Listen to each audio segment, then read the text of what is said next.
По той простой причине, что ну, у меня там работа. Так, что-то телефон. До этого работавший, стоявший вполне постоянно, сейчас сегодня стал падать.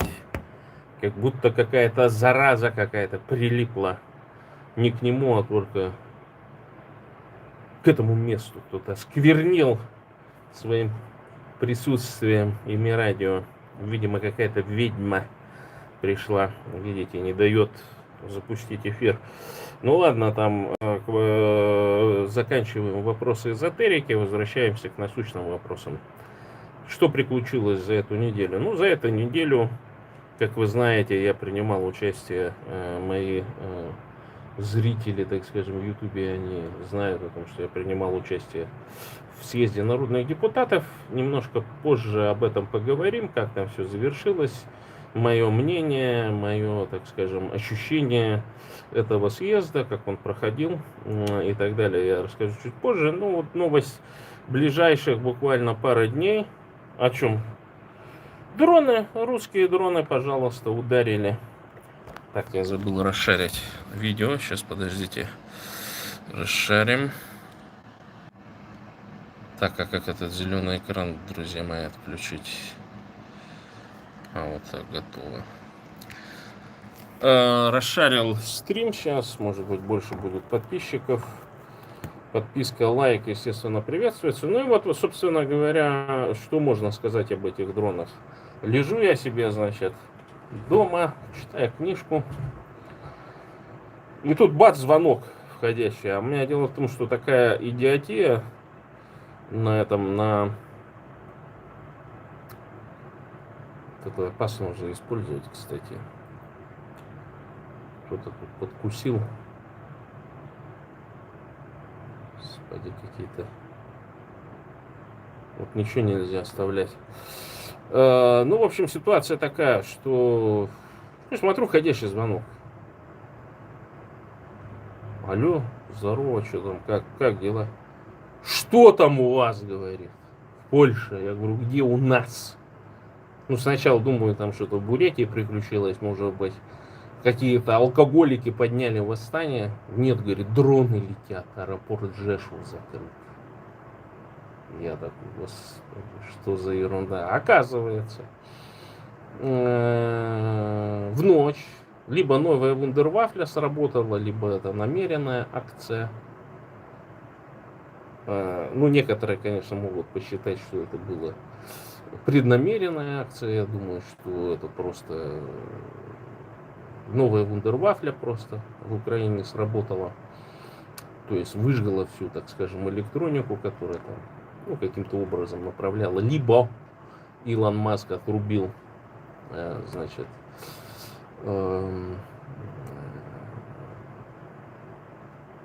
отрубил эти, как их,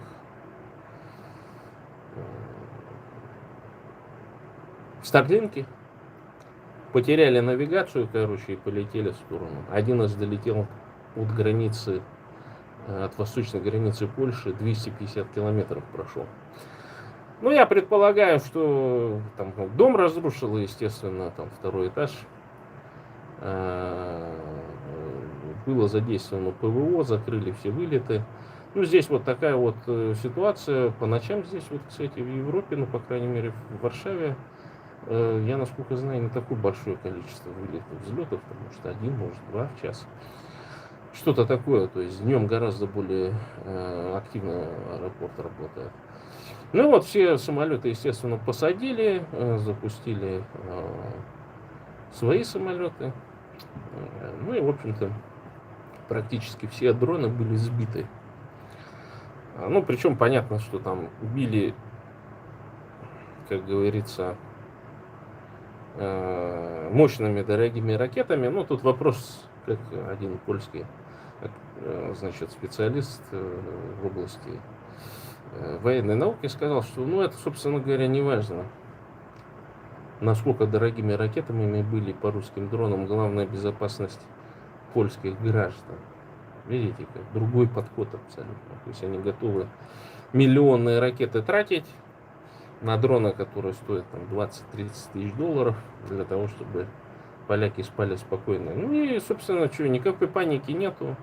В автобусах, там, в трамваях никто там не верещит на эту тему. Все потому что понимают, что вот эти вот... Но, кстати, что тут же бросились, значит, вот эти путинские тролли. И самое то, что смешное, что здесь есть местные политики, которые вот не то чтобы повторяют на рации, они как бы, им не нужно там Путину приплачивать какие-то финансовые средства для того, чтобы вот они говорили. Ну, просто это украинофобы, например. И они начали там трындеть по поводу того, что это вот, мол, на самом-то деле это не русские дроны, это кое-какая другая страна запустила. И огромное количество лайков. И там вот моя одна знакомая марксистка, она пишет, что такое? Я говорю, ты просто не пользуешься ТикТоком.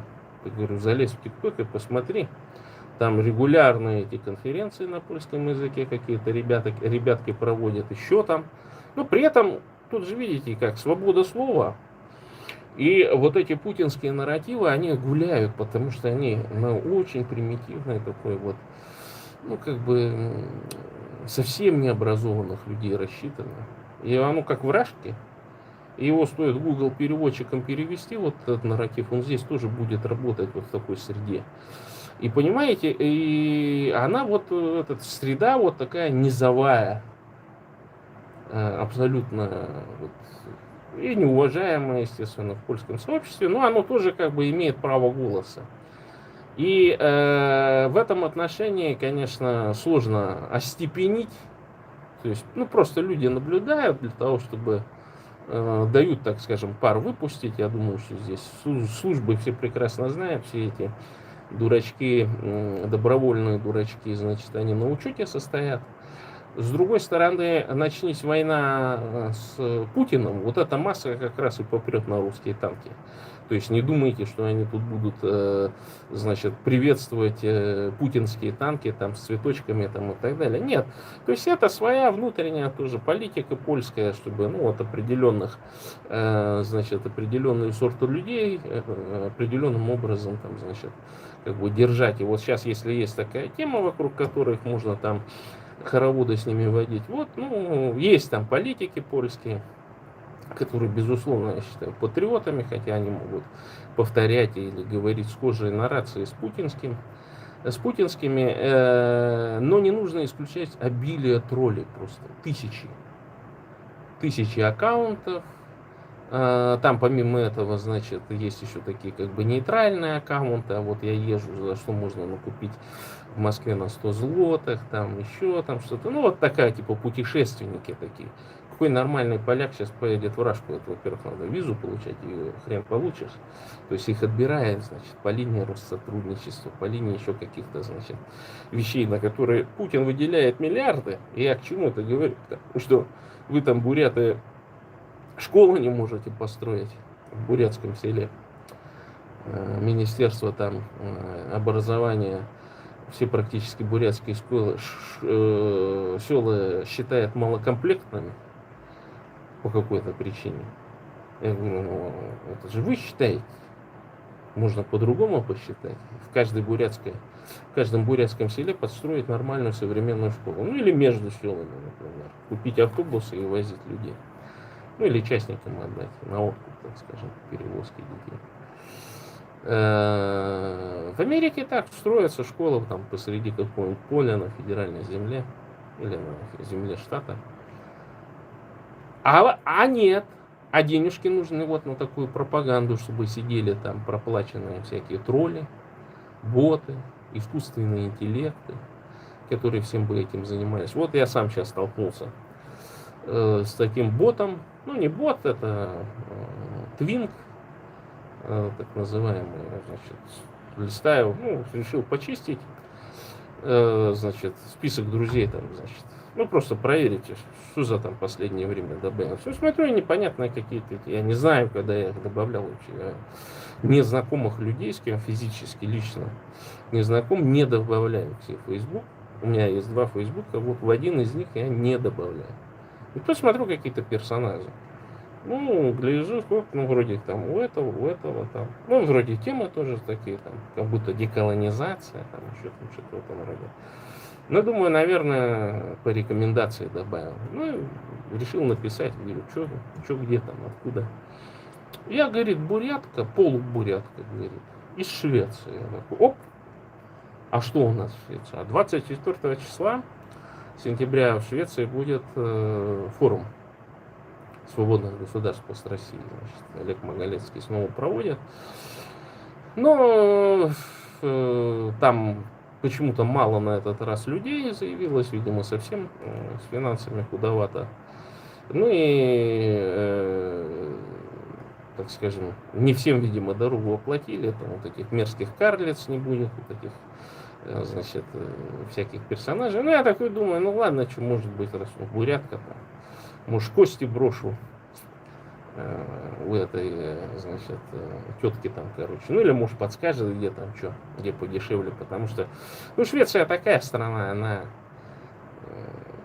алкоголя толком нету, пива там 3% максимально, короче. Ну, в общем, не знаю, смотреть там нечего, в общем, это как северные протестантские страны, они все такие бедные там и так далее. Ну, думаю, съезжу, чисто галочку поставлю, короче. Ну, еще заодно там зазнакомлюсь с представителями, значит, антивоенных буритосов. А потом, ну, что-то у нее, видимо, колпак начинает течь, короче. Я понимаю, что она меня не знает от слова совсем, короче. То есть же такие, ну, есть такие бурятки, которые там, ну, ногти красят себе, ну, глупые, короче, женщины, неумные, либо там очень умные, но где-то работают за рубежом и так далее. Ну, где-то когда-то слышали, что такое Зуртан Колпаров был. А тут она не знает меня от слова совсем. И я такой думаю, не русня ли? Не Ванюшка ли какая-то? Ну, тролль какой-нибудь и так далее. Ну и начинаю там, значит, ее пробивать, кто такая, там, чем дышишь и все прочее, короче. Ну, естественно, оно там испугалось. Начало какую-то чушь там писать. Я говорю, ты жди, я говорю, приеду, интервью у тебя возьму.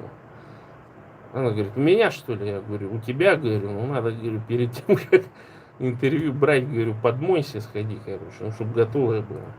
Ну, а она что-то у нее колпак там вообще съехал, короче, какую-то чушь начала писать там вообще, ну, какой-то бредятину. Я ей сказал, ты, наверное, ну, психически ненормальная какая-то. Я говорю, ты мне не пиши. И она, смотрю, меня забанила, короче. Ну, ладно, забанила, так забанила.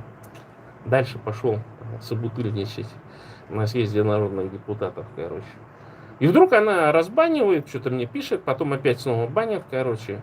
И потом мне сообщают, про тебя какая-то там женщина пишет. Я говорю, ну что, про меня не только женщина пишет, про меня куча других идиотов пишет. Как бы, ну, это, как говорится, это ж кредо Халтарова такое, чтобы про меня всякие идиоты писали, раздражались, короче. Ну вот сейчас еще одна будет, видимо, писать. Там сколько их было, и все они вканули в лету. Ну, такие хейтеры прям настоящие. У меня еще один в Твиттере есть хейтер, который, ну, по геометке, он где-то там в Житомире сидит. Ну, видимо, тоже психически ненормально, он одно и то же тарабанит. Либо, ну, какой-то вот спектр аутизма, что-то может быть, еще какая-то. Ну, вот у него ненависть вот конкретно есть, он не может конкретно, и вот он постоянно пишет, там, вы такие буряты, сякие, такие, это тут в Польше сидит, такой секой бурят и так далее. Я ему говорю, ты давай, говорю, созвонимся, кидай цифры свои, короче, поговорим. Эфир сделаю, короче, тебя выведу на этот, короче. Ну, конечно, нет. Да, наверное, урод какой-нибудь, страшный, жирный, неуверенный в себе, короче, а вот говорить не может, вот это, заикается, как там у нас. Есть один такой, ну, которому Серега Басаев дрыном башку пробил, короче. А зато вот пишет там, вот это, прямо ему, ну, вот, писать он умеет. Ну, аутизм, короче, в детстве вот просто пиздюлей не давали таким. Я помню, у нас же были во дворе, там, Стас был, ну, он сейчас вроде как нормальный стал, короче, ну, вот, ну, никто с ним играть не хотел, ну, он такой вот хилый был, слабый, падал, ревел, как девка, короче, выглядит, ну, белый весь был какой-то, как, ну, представляете, кожа белая, то есть не просто светлые оттенки, а белая. То есть мы его пугались просто-напросто, что мало ли там мечом ему прилетит по голове, короче, умрет, отвалится. И мне тоже там бабушка говорила, ты вот смотри, в этого не пинай мечом, камни в него не кидай, короче. Или там палками там не дерись, короче. Ну, были, ну, вот аутизм, ну, что, ну, сделаешь. Ну, там, плюс еще это, мамки, когда залюбливают, или когда там вот один в семье, короче, да, вот это тоже трагедия. Часто такие избалованные очень бывают. Тоже вот с какими-то такими иногда расстройствами. Поэтому, ну, тут всякое бывает. Я постоянно в своей жизни там и с ненормальными, и с психически неуравновешенными женщинами тоже приходится постоянно сталкиваться. Так что для меня это нормальное естество, нормальное бытие, так скажем. Ну ладно, переключаемся к следующей истории. Там, ладно, оставим этих троллей. Что в итоге, ну, как говорится, конечно, там тоже троллота, зелеботы там и все прочее, они тоже там разнылись на эту тему по поводу того, что вот там почему страна НАТО была атакована, нужен там 5-й или 4-й параграф применять, нужно срочно там вооруженные силы там поднимать НАТО и так далее. Но здесь в Европе, схавает ли Европа, схавает ли Польша? Но здесь дураков нету, крикунов и паникеров тоже нет. Поэтому здесь все-таки развита, в том числе военная наука. Польша, она ежегодно, год от года, начиная там с 22 года, активно усиливает свои бронетанковые войска. Сейчас вот это учение началось, значит, в Беларуси там. Есть такое подозрение, что батьку сейчас хотят скурвить на то, чтобы с Беларуси пошло нападение. И, собственно, почему Келлог-то приехал? Он прилетел, говорит, давай, дружище, ты с этим опарышем не взаимодействуй, а вот мы тебе санкции снимем, с Белави снимем, там, и так далее. Ты нам дурачков отдай только, вот, кого можешь. Ну, он всех там пошерстил, вот этих всех дурачков своих. Ну, протестантов этих, там, оппозиционеров, там, и так далее, борцунов. И некоторые из них действительно очень достойные люди, некоторые вообще по непоняткам приехали там, ну, домой, где-то там работали или там гости навестили, бац, хлопнули, говорит, ты агент там, какой-то разведки, короче. И чё? Ну, не докажешь в Белорашкинском суде, что ты не агент. Ну и все, и садят этих людей несчастных, у которых там было когда-то гражданство белорусское и так далее. Короче, вот там каких-то 2 граждан Польши тоже. Это вот мне про одного рассказывали, был такой персонаж. Какая-то там революционная деятельность у него в начале 2000-х была.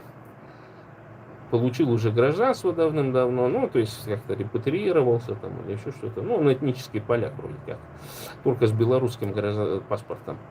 Ну, и вот он репатриировался, приехал, значит, в Беларусь там кого-то навестить, его хлоп шпионаж, короче. Он в консульство, типа, поддержите, а те говорят, мы тебе говорили не ездить. Ну, есть такой прогон по польским гражданам, короче, которые вновь приобрели гражданство. Ну, не кататься.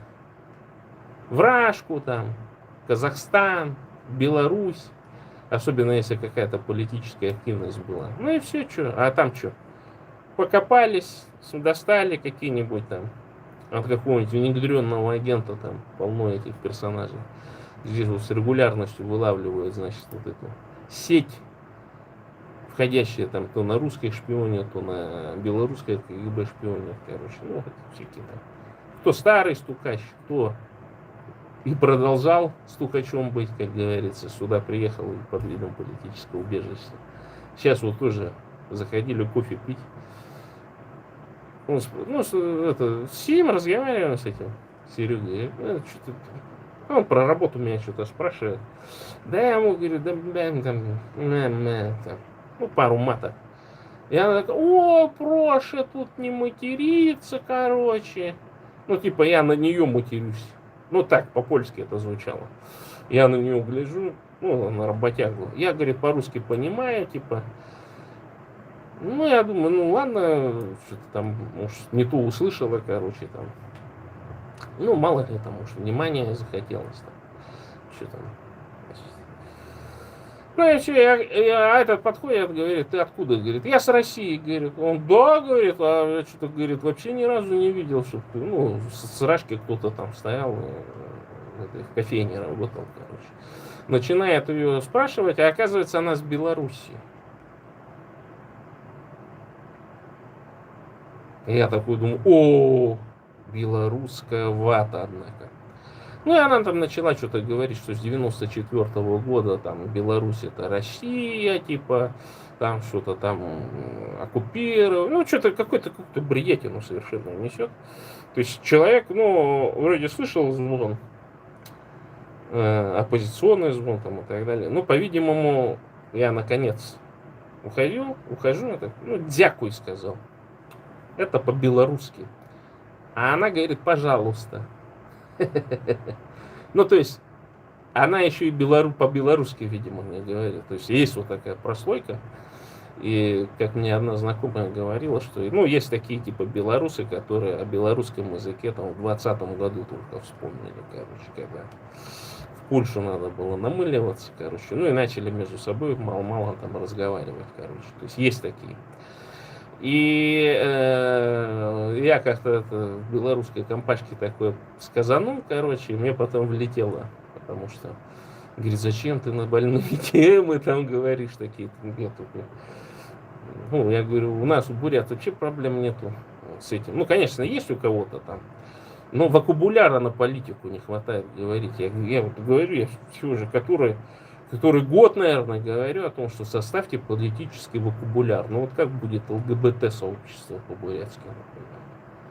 Или как будут, ну вот отдельные эти, небинарные особа, например. Вот как по-бурятски будет.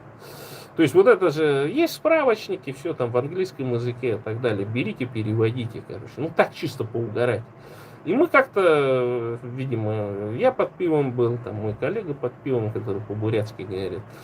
Ну и начали там придумывать, как будет педераст, например. Ну, гомосексуал там и так далее, короче. Причем я говорю, конечно, там разного вида бывает, там, ну, куча всяких разных. Один там только то делает, другой только это делает, там, типа, ну, вот как на зонах. Вот есть же там каста, вот это, и все прочее. Это же тоже нужно расписать, как это по-бурятски будет, как там этим нашим левакам-то на бурятском языке-то говорить. Или они вынуждены будут русские или английские слова вставлять там и так далее. Но это же надо еще сделать общепринятым, список, справочник такой выпустить. Но никто почему-то этим не занимается. Я вот гляжу, видимо, на это деньги, ну, фонд надо создать там. Значит, ну вот, может быть, там педерасты в этом, как его, в Лондоне там. Ну, видите, тема-то перегрета, уже никого это не интересует, поэтому они прыгнули и захватили вот это indigenous people, короче. Ну, вот это персонажи. Причем я там встретился с депутатшей одной, и она говорит, вот я была там на какой-то съезд в Берлине проводили, там этих, ну, молодая вот там что-то, видимо, где-то деньги взяла, русские опять же, потому что она проводит при поддержке фонда, который был относительно недавно создан, и называется в честь этой Розы Люксембург, короче. Ну, друзья мои, зачем связываться вот с этими персонажами, тем более? Ну, и, конечно, они там эту левацкую варюшку раскрыли, там надо там это, пятое, десятое, там. Ну, я спрашиваю эту, ну, еще как там было-то, нормально, хоть кормили там? Ну, вроде да, то есть там видно, что денег-то, видимо, дали нормально, короче, не поскупились. А почему вас там, говорит, не было? Ну, я говорю, ну, по объективным причинам, я же говорю, немножко крайне правый, короче. Поэтому мы это, то, что они там говорят, мы это сами будем делать потом. Как говорится, око за око, зуб за зуб. Так в древних книгах написано. Поэтому нечего там, значит, понять и простить, как они хотят там и так далее, как мне здесь одна дурочка, активистка заявила. Ну, что там старое вспоминать, это же давно было, мы вас там, мол, столетиями уничтожали, отнимали собственность там и так далее. Ну и вот сейчас по чуть-чуть переходим к съезду народных депутатов, там тоже интересная такая беседа состоялась. Я как-то кто меня смотрит, на, значит, презентации книги сказал, что говорю, ну, ничего страшного в усилении Китая-то нет, если, говорю, Китай будет гарантировать нам нашу независимость. Мы скажем, что Китай это хорошо. Ну и там, конечно, Олег слово взял, Китай это плохо, миме там, ну и так далее. Ну, то есть понятно, что вроде как Китай сейчас злой. Хотя я говорю, неважно какого кошка цвета, главное, чтобы она мышей ловила. Если американцы скептически смотрят на независимость Бурятии от Енисея до Амура, или вообще, в принципе, на независимость маленького даже клочка. Ну вот, специалистов у них нет, русские перекупили всех специалистов, замаслили там деньгами и так далее.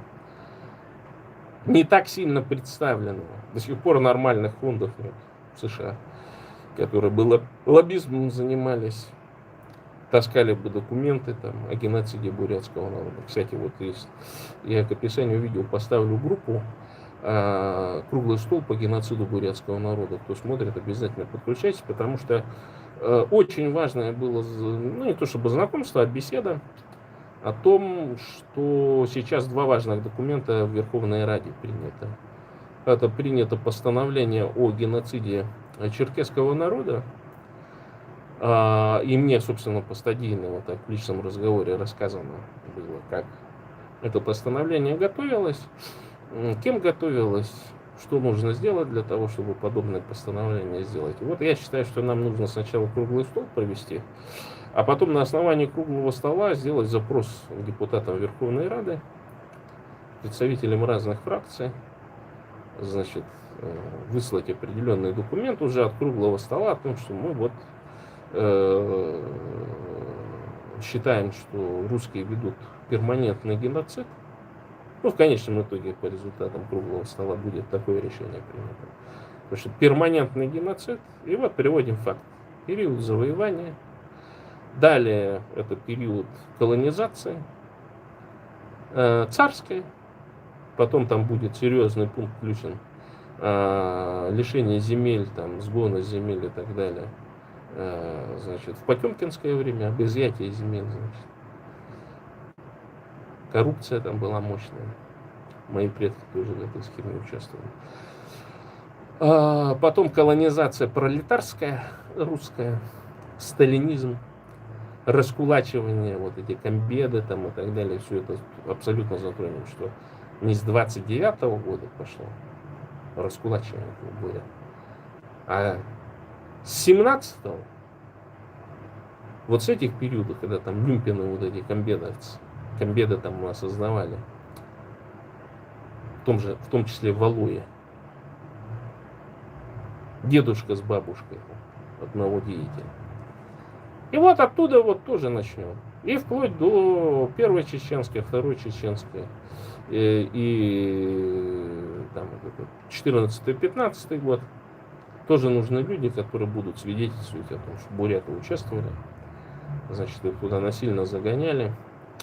И вот это текущее, значит, ну там, видимо, придется вьюшковские данные использовать о том, что, ну там, она же схитрила там в своей статистике.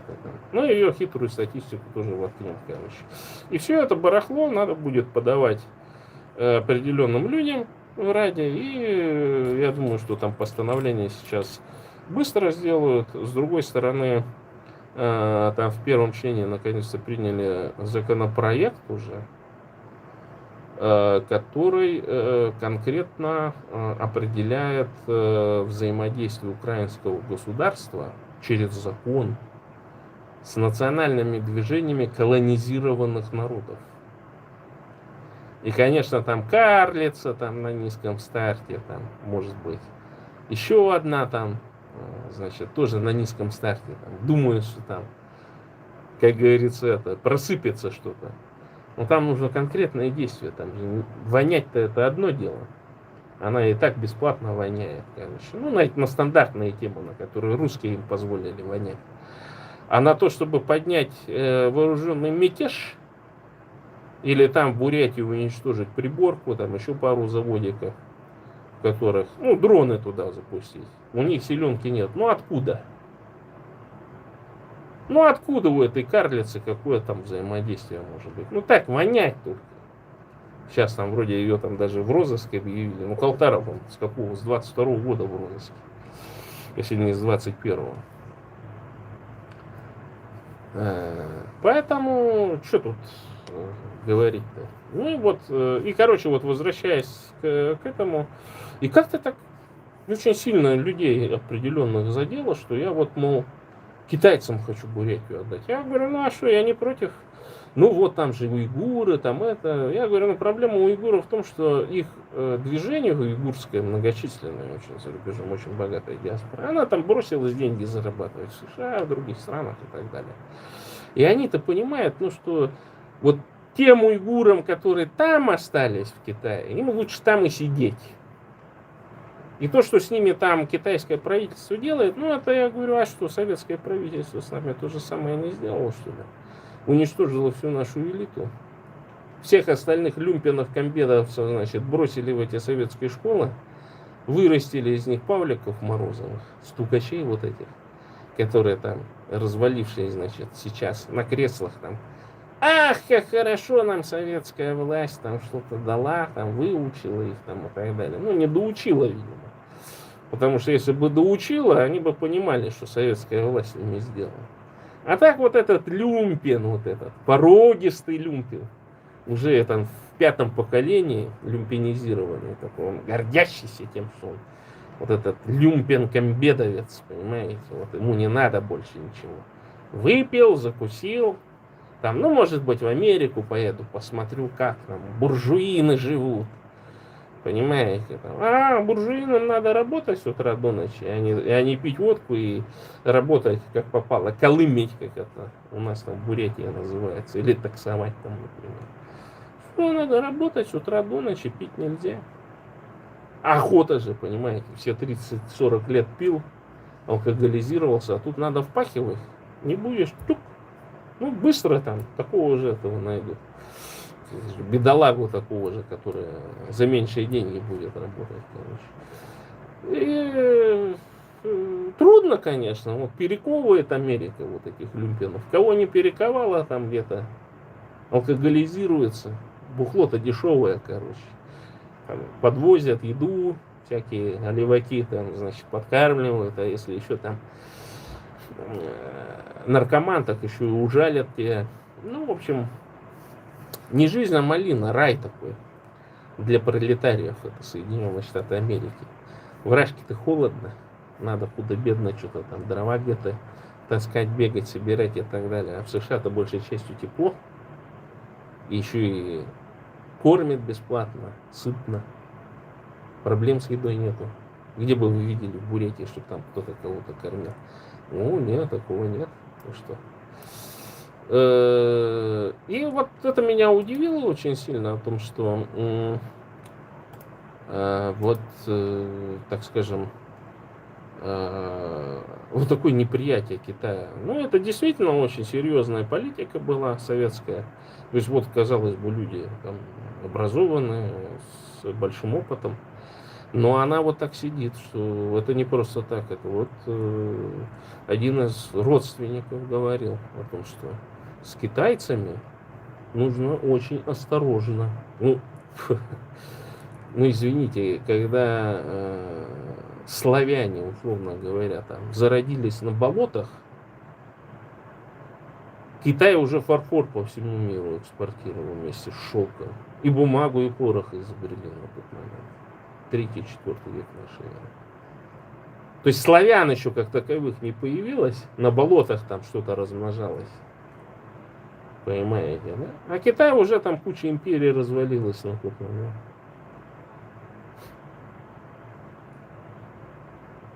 Уже который спад, так скажем, да, потом, конечно, тысячелетия было под управлением там тюрков, венков, монголов.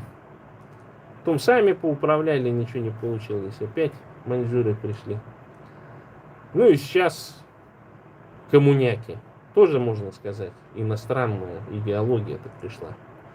Не китайская абсолютно. И, конечно, вот эти вот все достижения, но они же очевидно, люди это понимают.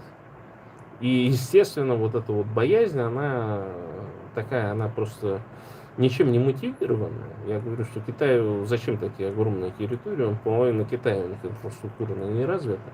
Но я говорю, если они Бурятию под наше крыло возьмут и построят высокоскоростную дорогу Улан до Пекин, я не буду возражать против этого. Потому что следом придут и школы и так далее, и определенные обязательства на Китай на себя возьмет. Ну, поселят там пару миллионов китайцев. Ну, а чем там пара миллионов вонюшек нам ближе, так скажем, который живет вот в этой в соседней Иркутской области или там с нами в Бурятии. Вот какой контингент там живет. Это ж ленивые, это бездельники. Все в себя, то есть. Чистый вид колонизатора. Никогда ничего не построили для бурят. Буряты сами все вырывали и в советское время, и все другое.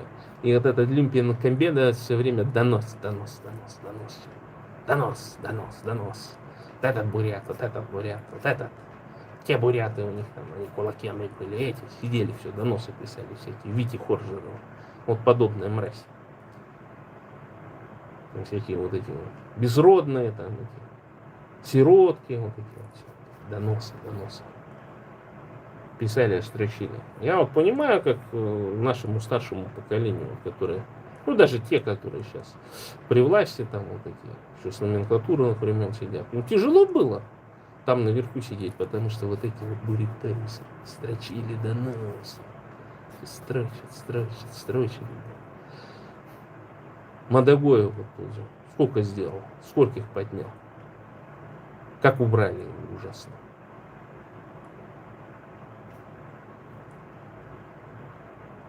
Вот. Поэтому только, конечно, вот сейчас они там, ну, вот там этот, я помню, дурачок этот бегал, Сындуев. Вот, я не коммунист, я мархаевец, нам нужна эта крепкая сила. А что где крепкая? Сам-то, слава. Сколько их поэтому швыранул, киданул. Сколько им обещал? Вот Багдаеву обещал место, что не сделал. Нет, говорит, уговора не было. Да я не верю. Ну, я не верю. Обещал, там Багдаев там задницу порвал. Почти в 2 раза больше мандатов эти получили. Благодаря Багдаеву, короче. Ну и швырнул. Так и не только их швырнул, там он еще и других нашвырял. Дядя Слава, короче. Ну вот так. Вот. Только так могут пролезть, короче, услуживая вонюшкам. Ну а потом Сындуев-то вот, думал, на банкет приличных людей попадет, короче. Начал там под ногами путаться, короче. Слава ему говорит, ну иди, ну, это что. Не, вот хочу с людьми, с человеками бухнуть, короче, стихи свои почитать. Ну, помыться надо было, побриться хотя бы все, приличный вид привести, а то так что-то непонятное там выскочило перед Калашниковым. Ну, а потом он, конечно, что не пустили на порог, обиделся, конечно, весь интернет извопил, короче. Ну, смешно это просто. Ну, пролечить надо от алкоголизма, короче. Сейчас, наверное, опять. Ну, вроде как там что-то откусил. Я вот читал, там, в 2020 или в каком-то году взял там какие-то гранты от Министерства культуры, там, ему это какие-то культурма с плеча как бы дала. Короче. Пропил, наверное. Ничего не сделал на эти деньги. А там министерство подстраховывается, они дают безакцептную, короче, безвозвратную, то бишь. Ну, дали тебе 300 тысяч. Да даже если не сделал, ее не вернуть, короче. Ну, такие условия. Ну, и они там что-то крутят, вертят, якобы там. Что-то печатают, там, что-то выпускают. Там. Это все копейки стоит. Ну, такая взятка, короче, чтобы это там не бегал на площади, не орал, короче. Ну и вот. Так что, так, что у нас еще, какая следующая тема? Следующая тема у нас... Так, подскажите, какую?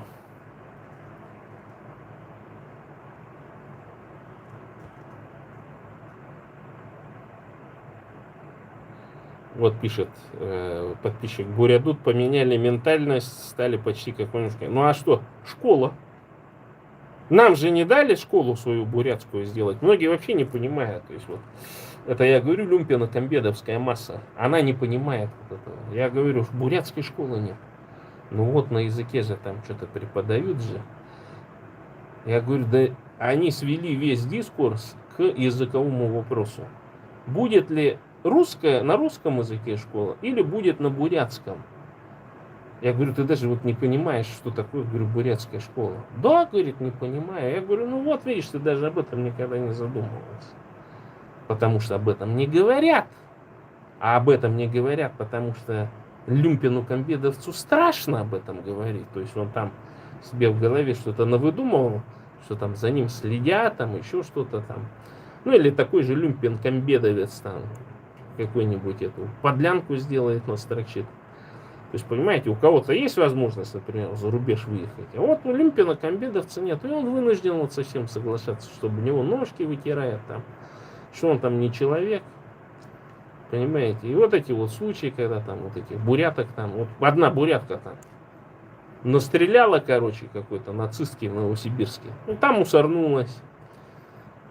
И что, у бурят адвокатов в Новосибирске нет, которые бы тут же подскочили и сказали, сейчас быстро все сделаем, короче, дело. Ну и посадили эту вроде драчунью. Ну я так слышал, по крайней мере, короче, куда-то это все, ну как-то потерялось.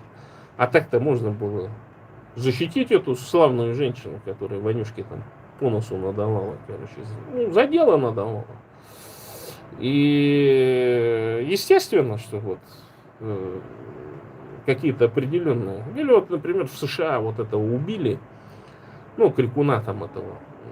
Значит, ну, есть такие люди, которые там умеют говорить долго, там, по 7 часов.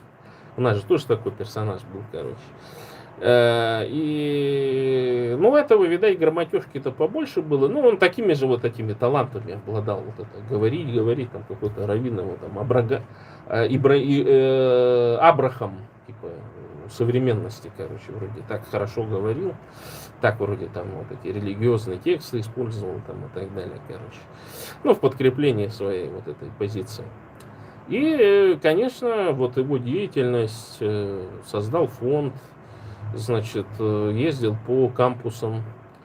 И оказалось, что количество проголосовавших за республиканцев, конкретно за Трампа, в среде студентов до 30 лет, оно там что-то кратно увеличивалось. В 2 или в 3 раза увеличилось относительно того, что было. И вот благодаря деятельности такого персонажа, этого Кирка.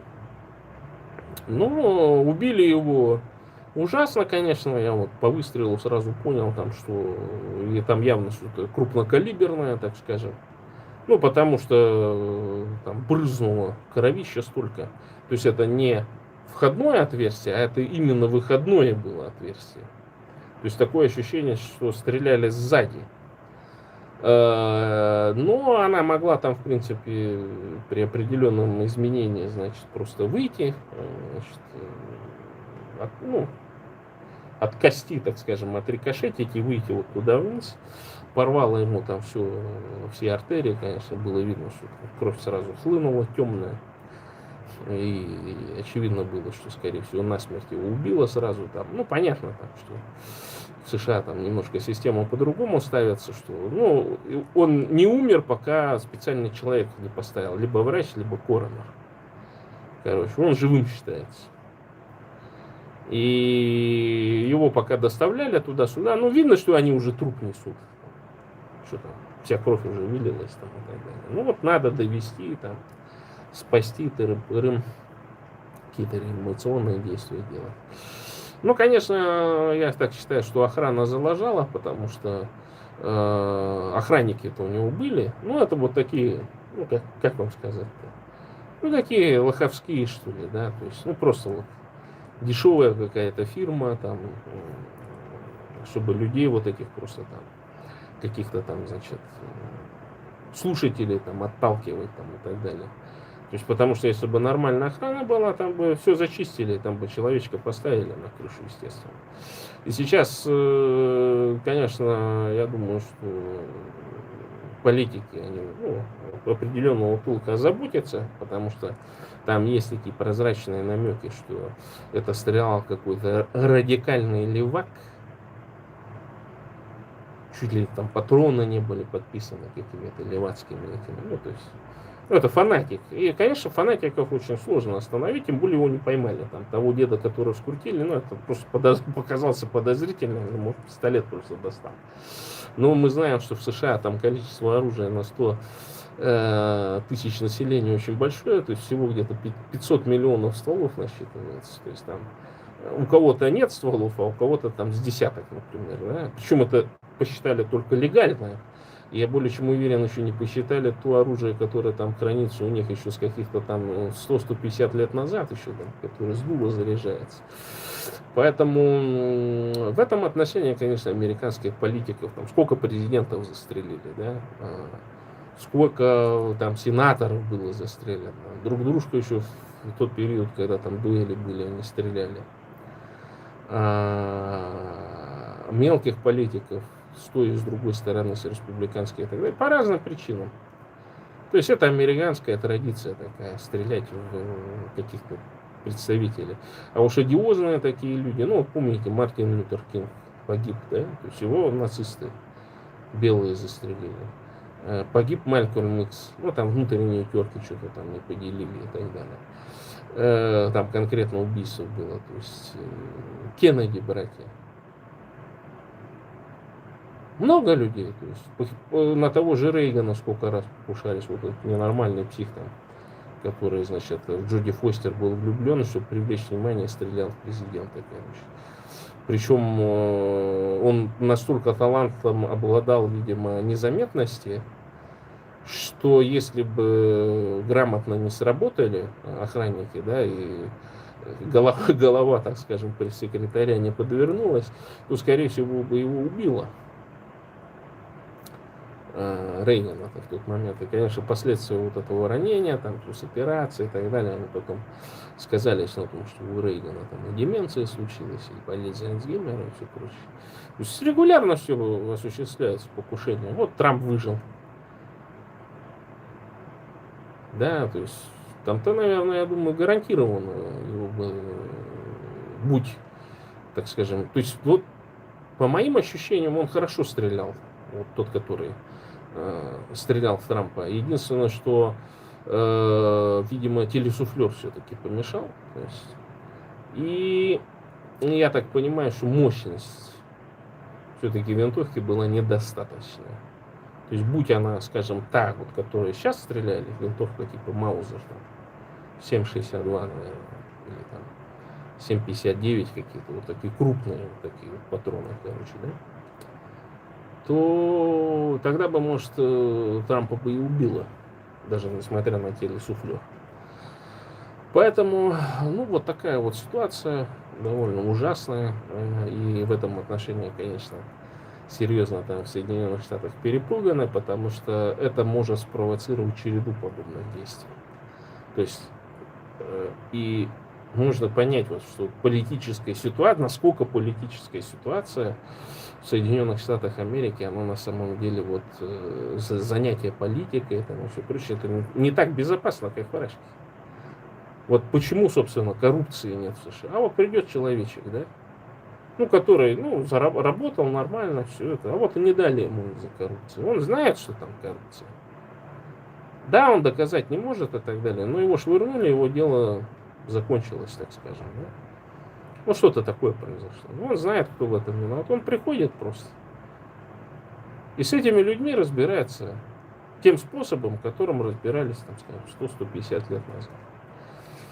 И, конечно, там многие, вот, надо там запретить оружие, там, так далее, там вот эти убийства, там, все прочее. Вот тот же американский гражданин, так скажем, который украинскую беженку убил. Что у него был перочинный нож, оказывается. То есть это не был какой-то ножище огромный. Это был обыкновенный маленький вот такой перочинный нож, короче. И я читал как-то давным-давно книжку о том, что вот эти шизофреники, всякие женщины, еще вот они наглухо бьют. То есть у них есть вот это какое-то чувство, вот если он захотел убить, он тебя убьет. Даже вот этой как Ридик, да, там, кружка у него была, там, какая-то зубочисткой там он убивал и так далее. Это реально, ну, вот эти вот психи. И, может быть, он до этого не убивал никогда, но он, вот у него природное, чик-чик, 3 раза ударил, конечно, она даже не поняла, она, понятно, что боль испытала, там, адреналин выбросился и так далее. Страшно, конечно, видел это видео. Подписывайтесь на мой телеграм-канал. Кому интересно будет, в личку пришлю это видео. Ужасно. И самое главное, ее реакция, пока она еще живая была. Ну, понятно было, что уже все там было видно, что кровь хлещет. Жалкая девчонка. Так. Я извиняюсь, там был входящий звонок, могло нарушиться аудио. Напишите, как со звуком, как звук. Вот Скалс пишет, разговор о геноциде сибирских народов. Они все пишут, что в Америке тоже был геноцид и уходят от ответа. Ситуация, видите, в чем мы же обсуждали, вот на одном из эфиров был Ибрагим Яганов, Умар Хитинов. То есть там были конкретные, в общем-то, действия для того, чтобы геноцид был признан. Это все исходит от нас. То есть это мы должны... Ну вот смотрите, ну глупо было бы армянам с какие-то петиции заявлять в турецкий парламент о признании геноцида. Да, ну вот, есть целое государство Армения, да, они, все материалы подготовлены, архивы, архивные данные, научные данные, данные раскопок, воспоминания свидетелей там, и так далее, да. Сейчас же у нас тоже остались еще пока живые, так скажем, воспоминания. А вот 90-е годы у нас кто не занимался, когда их больше было, которые были еще сидевшие даже, были пострадавшие от репрессий еще живые, которых репрессировали там в поздние сталинские годы до 53 года, или которые были тоже репрессированы там в 50-е, 60-е, 70-е годы. Были же такие воспоминания, интервью, где все это. Где вот это вот поколение, да, из 90-х годов, которое там бегало все там, варки там всякие проводили и все прочее. Вы видите, как ГБУХа сработала вместе с Ванюшками. Они вот дали им кость, бросили, типа демократией занимайтесь, а этим не занимайтесь. У меня есть знакомая, чья бабка прям пошла в КГБ в местное, короче. И несколько томов дела своего этого изъяла.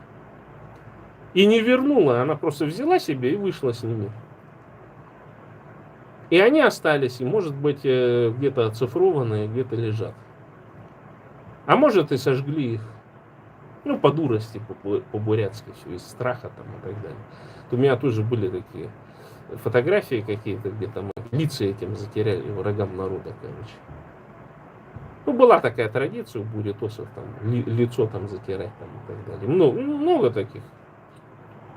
Ну, не хотели видеть, может, кого-то там, кто стукач был, например. Понимаешь? А евреи так не делали. Они говорили, вот этот вот, Ванюша, вот этот стукач, вот это Натан, это тоже стукач, ты запомни их. Вся порода у них стукаческая. Надо отомстить. Понимаете? Вот так. Другое абсолютно поведение. И это все, естественно, вот сейчас Ванюшки, бурятошки, говорит Ванюшки. Так, конечно, вы еще забываете, русскую школу ходите. То же самое вот эти Ванюшки. Я, говорит, заказала книжки обучающие, говорит. Из какого-то там издательства это еще выкладывает, в Америке сидит дура. Так ты учи его английскому языку. Надо, чтобы наш язык не забывался. Сидит бурятосина и русский язык показывает. Я говорю, закажи бурятское. Закажите, в конце концов, на латинице. Сейчас, слава богу, чат GPT может вам хоть что выкатить, как говорится. Вот уже на этих моментах уже, понимаете, вы ловитесь. Какой у вас подход? И вот люмпины-комбедовцы, конечно, зачем там, что там, оставим как есть, типа, еще там, ну вот на сделку с совестью идут. И, конечно, они вот для всяких там вот этих европейских левачков такие же очень близкие. для вот этих русских левачков, ну, не страшные. Ну, там что-то воняют, там что-то на такие темы. Они же не ставят вопросы. А почему недра бурятские бурятам не принадлежат? Почему Бурятия не для бурят? А для всех. Вот это надо менять. Дорогие друзья, дорогие зрители, радиослушатели и подписчики Ютуба. Бурятия для бурят. Бурятам бурятскую власть. Бурятия от Енисея до Амура. Только так и не иначе. Всем пока и до новых встреч.